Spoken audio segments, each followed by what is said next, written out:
Hey spooky friends, welcome. If you're new here, my name is Krista. I do all things vintage home and DIY, lots of whimsical, old world seasonal decorating, and I cannot wait to share today's video with you. We're transforming my sunroom into a witch's cottage. I've been thrifting and antiquing for items to fill this space for months now to create this look. I can't wait to share it with you. Be sure to stick around. You don't want to miss the reveal at the very end.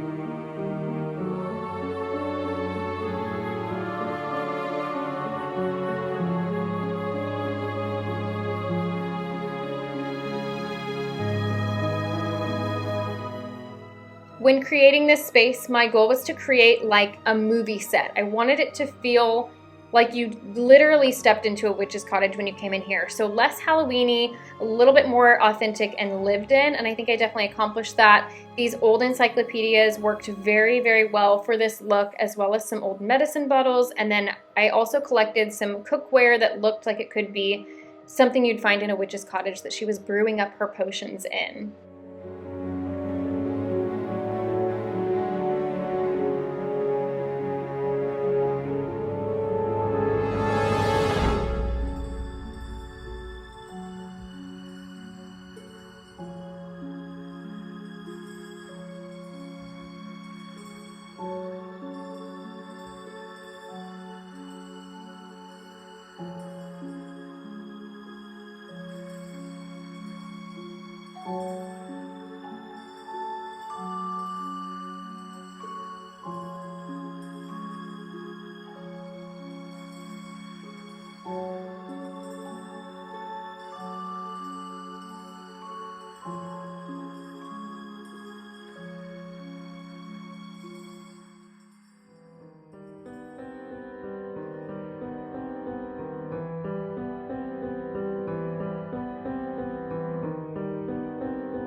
To create a cohesive space, I like to pull elements from one area of the room over into the other. So these black flowers I have on the other side of the mantle, and then I also took some of these vines and I put them on the opposite side of the mantle as well, just to really pull it all together. And you'll see me also repeat these things in other areas of the room.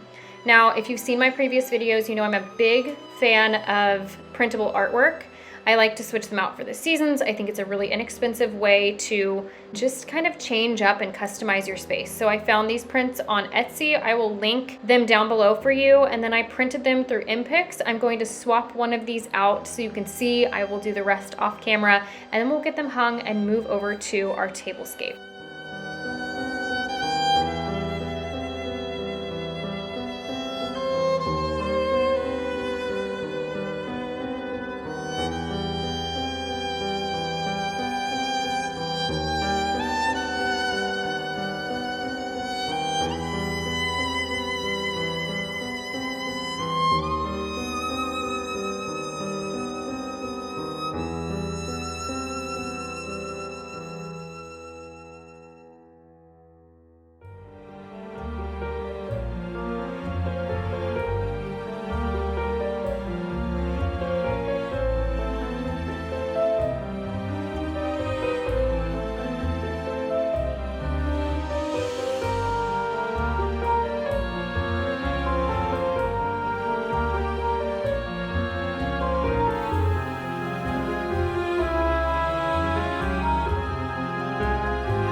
now, using a little bit of magic, aka my husband, we are going to add some architectural pieces in here to create that historic look.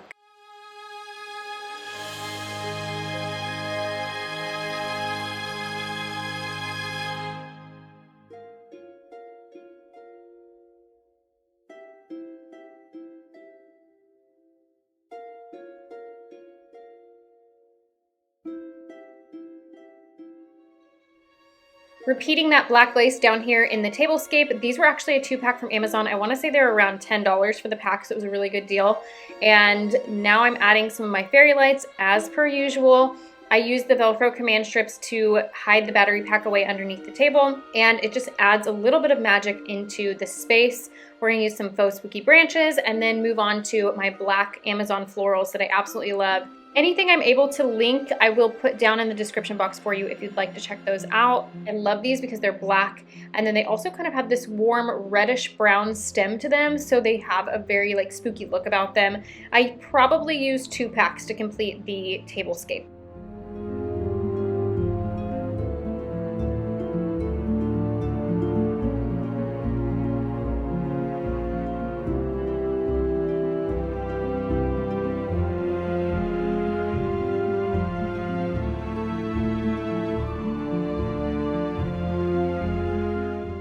This is Hobby Lobby's dried red eucalyptus. Now mine has sat in the sunroom for a while and faded to this really pretty mauve color, which I thought was perfect for the color palette in here. And I think just kind of having all of this looks very enchanting.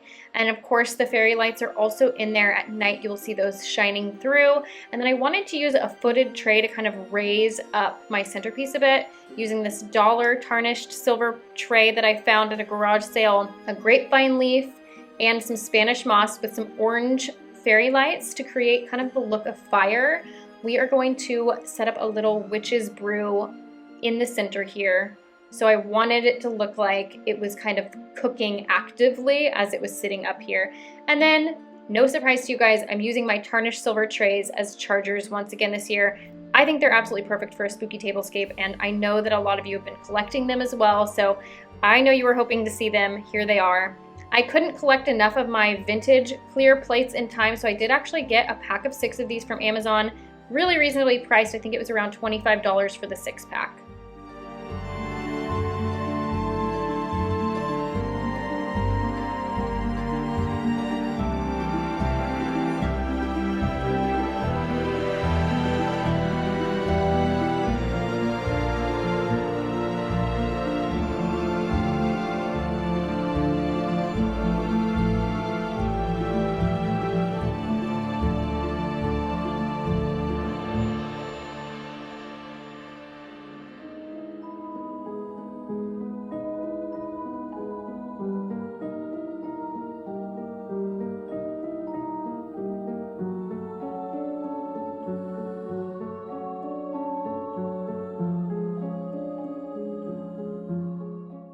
So while I was at Trader Joe's, they had this little green winter squash, which I put on the mantle, and I went back because I loved the color mixed in with this color palette, and all they had were these acorn squashes. So I made it work, but they're a little bit too big, so I wasn't able to put as many as I would have if I had had the option.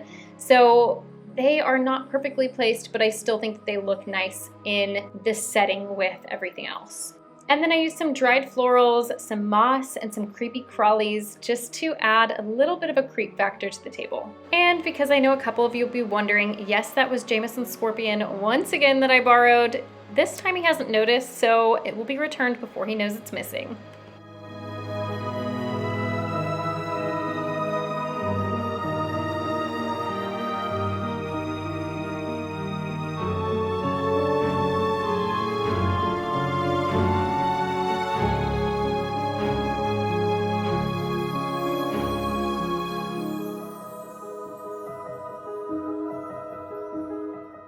It looks like our witch is cooking up a pretty wicked brew for her guests, and no tablescape is complete without brass candlestick holders and some drippy candles for ambiance.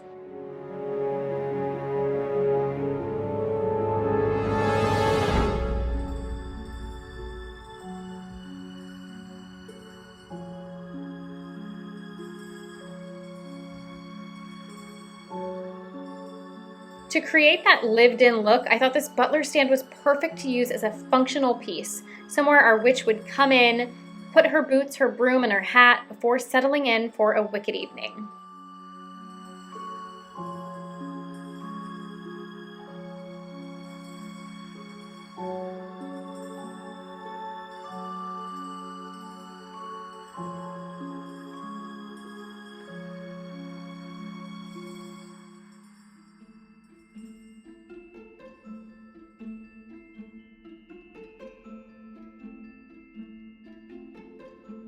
My goal was to spread the look through the entire room, and this corner needed something. So I stacked a couple of old trunks and styled a bit on top of it. We're gonna add a spell book, one of our old oil lamps, and you guys, I was not able to get the oil and new wicks in time. So all of my oil lamps are different sizes, and so it was difficult for me to find all of the different wicks. So I didn't get to light them in this, but I am still planning on getting that and using them. So many of you said that you absolutely love using your oil lamps, so I'm very excited to do that.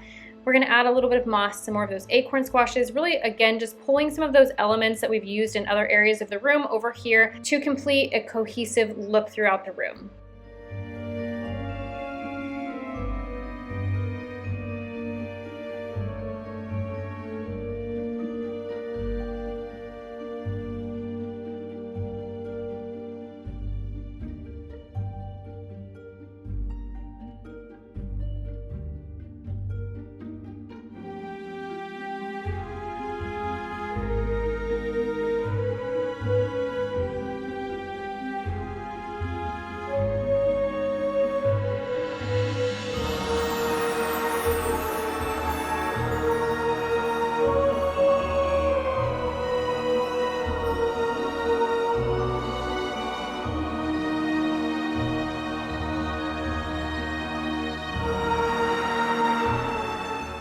Moving over to our Witch's Apothecary, I'm hanging up this DIY sign that I made a few videos ago. I'll be sure to link it below in case you're interested in seeing that.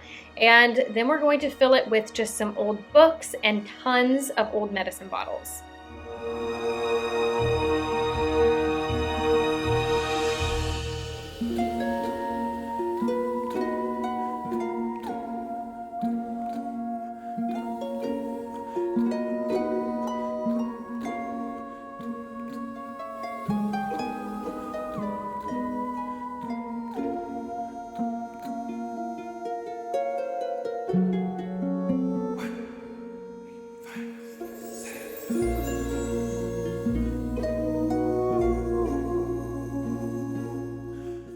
This antique bottle from the 20s, I absolutely love. It's got this diamond quilted design on it, almost like a frosted glass, and it's got a nice rusty lid on it. For whatever reason, it's just one of my favorites that I've collected. I also really love a few that I've gotten that have the labels on them still. I think they're just really charming, so you'll see a couple of those as well.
So as I mentioned earlier, be sure to stay around until the end of the video. You don't want to miss it. We used some cool effects, some smoke and mirrors to really just like bring this thing to life in the evening. And one of the things that we did do was some of these empty bottles we put water in with food coloring and added some dry ice to make them look like bubbling potions, which was really fun. I've also seen some people use big glow sticks. I didn't have the right kind on hand apparently because I did try it, but you need, I think, the big kinds. You can bust them open and pour the liquid into your water and it will glow. So I think that would be a really cool effect if you're going to try to recreate something similar.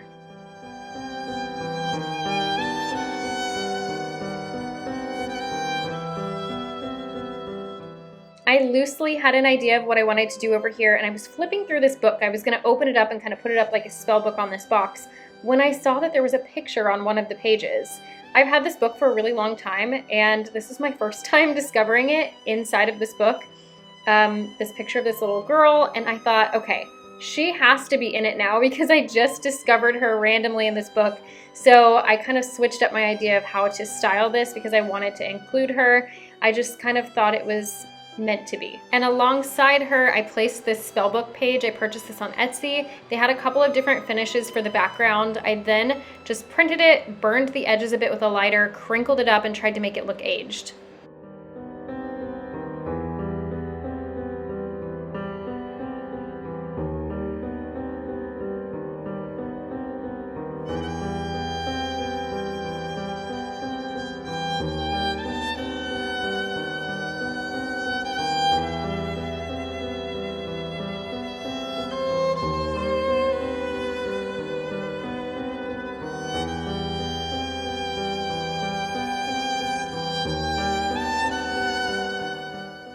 If you follow me on Instagram, you saw that I made these wands using some sticks from the backyard, and then I actually just took a drywall saw to kind of shape it and some rub and buff to add gold so that they looked a bit magical.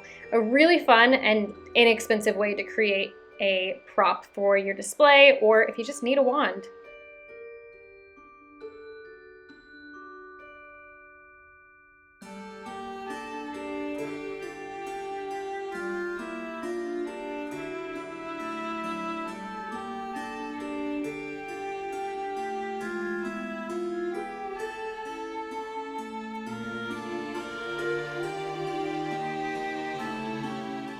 And to finish up this space, I wanted to add some little bottles that had some herbs in them. So I ran over to the dollar store and found these, went ahead and just emptied them out and crushed up some dried florals and put them inside. I also got another set of little canisters, I'll show you in just a moment, that I did the same thing with so that I had multiple sizes and then placed them around the Apothecary. We're gonna finish this up, add some spider webs in a couple of spots, and then we are on to our reveal.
had several comments in my previous video about how realistic I make these spider webs look, and the key is just to make them very, very thin and don't cut, just pull off the excess that you don't need so that you don't get that sharp edge. So I thought I'd leave it in here so you can kind of see how I manipulate them to create that realistic look. The thinner, the better and more realistic. And we're on to the reveal up next, so I'm gonna be quiet and let you just enjoy and take it all in.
I hope you love this space as much as I do. If it inspired you in some way, give it a thumbs up.